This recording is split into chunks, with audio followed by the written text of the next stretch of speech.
have to admit, this is not what I expected my first Sunday as rector of St. John's to be like. I thought we would be in our church, for one thing. I thought I would get to meet you face to face and shake your hand at coffee hour. And we will do that when the time is right for us to worship in person again. Even in these extraordinary circumstances, I am so glad to be with you today, to be as together as we can be this morning. And I can't imagine a better model, a better guide for us as we begin our time as rector and parishioners than Thomas. That may surprise you. It would have surprised me until a few years ago. I had always heard Thomas derided as doubting Thomas. He doesn't bother to show up when the risen Jesus first appears to the disciples. He insists on putting his fingers in the nail marks in Jesus' hands. That's weird and creepy. Thomas seems to be a lousy disciple. And I always thought, who wants to be like him? And then I read Robert Smith's book, Wounded Lord. And Smith poses a question I had never thought to ask. Why are Jesus' wounds so important to Thomas? Why does it matter so much that Thomas can touch the wounds? Smith says that question is the key to this story, which in turn is the key to the entire Gospel of John. To answer that question, it helps to step back a little and consider what John tells us about Thomas. Thomas is mentioned by name 2 other times in John's Gospel. The first one comes when Jesus announces his intention to raise Lazarus from the dead.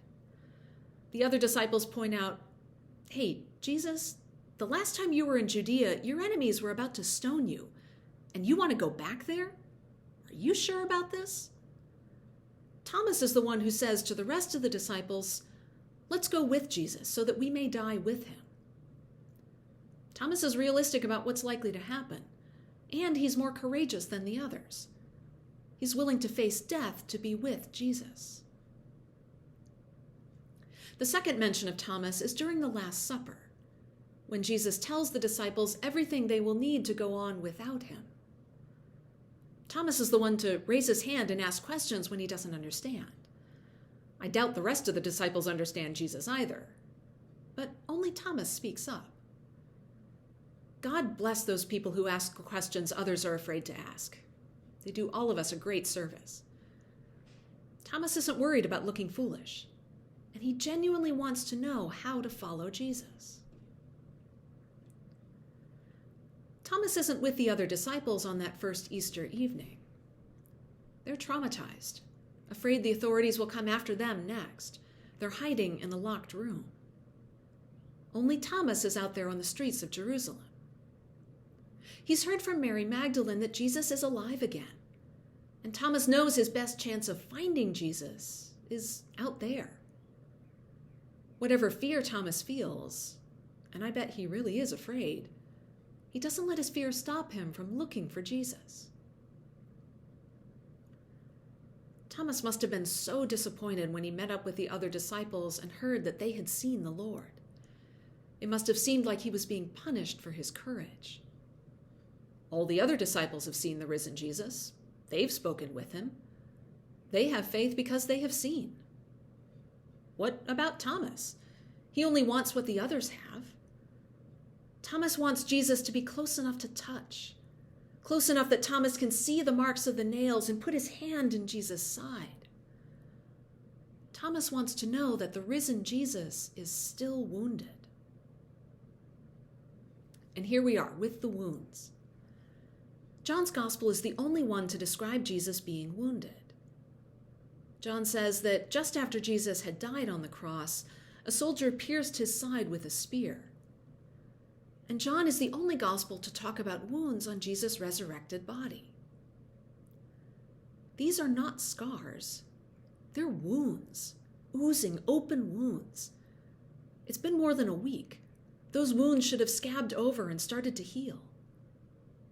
But they haven't. You can put your hand in Jesus' wounds.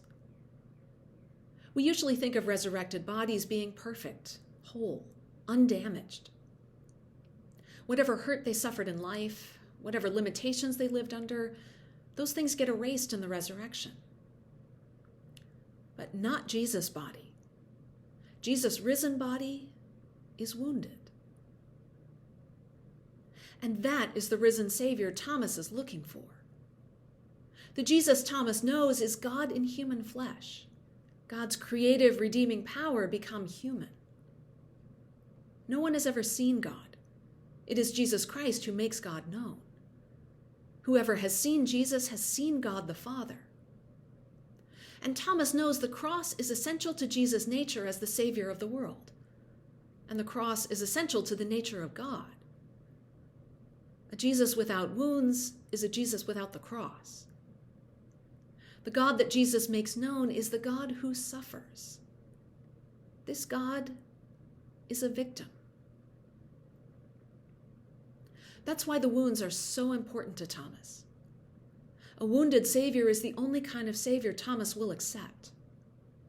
Because a God who submits to torture and crucifixion is a God who understands suffering in God's body. A suffering God is a God for those who suffer. The sick, the hungry, the poor, the lonely, the brokenhearted, the grieving, those living in pain, be it in body, mind, or spirit. Resurrection hasn't erased the suffering Jesus endured.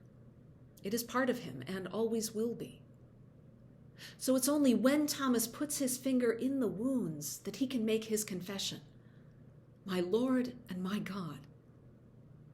This wounded and resurrected body, this one who triumphed over death yet still carries the marks of suffering, yes, this is my God. Thomas seeks the real Jesus Christ, the wounded and risen Jesus Christ, and Thomas finds him. That's the Savior I need, a wounded Savior who knows suffering in his body. I need him even more in a pandemic and collapsing economy. The wounded Jesus knows the struggle to breathe with failing lungs. He knows the loneliness and frustration of isolation, the fears we have for ourselves and our loved ones, our sadness and grief over the changes to our world. Jesus knows these things. He suffers alongside us. He carries us all with his bleeding hands. Maybe that's the Savior you need, that we all need in these uncertain, scary days. We might be wondering where God is right now. God is right here, suffering with us in the wounded body of Jesus.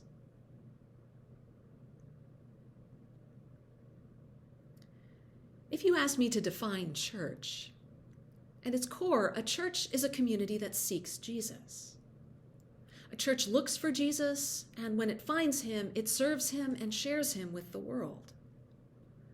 You have been doing that at St. John's for over 200 years, and now you and I get to seek Jesus together. There are all sorts of ways we will do that, through worship and prayer, in music and learning, in service and doing justice, in community and fellowship. Right now, when we can't gather in person, we'll try some new ways of seeking Jesus. We're launching a new online Bible study this Wednesday that I hope you'll join. Thomas reminds us that when we seek the real Jesus Christ, we will find him. And we will know Jesus Christ by the nail marks in his hands, the tubes and machines that help him breathe, the N95 mask on his face, the unemployment application he carries. We will know him by his wounds. So it begins today, dear ones, our years together as rector and parishioners. It may not have started as we expected, yet God has brought us to this day. And in time, God will bring us to worship in our church and to meet face to face, too. However we meet, in person or online, together we are seeking Jesus, and we will find him. We will find him cradling this hurting world in his wounded hands.